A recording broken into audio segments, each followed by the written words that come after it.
How to create poll in WhatsApp. Hello everyone, welcome back to our channel. So let's dive right in without wasting any time.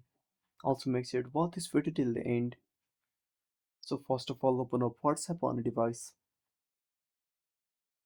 Then open up your group. If you want to search for the group, tap on the search icon at the top right corner. Then search for the group and open up the group. Then tap on the message box. Now tap on the attach icon. Now at the bottom menu, simply tap on poll. Now type your question. Now tap on options and simply tap on add. Now add your options. Again add more options and tap on send at the bottom right corner.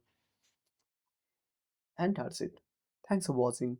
Make sure to subscribe our channel and hit the bell icon. See you in the next video.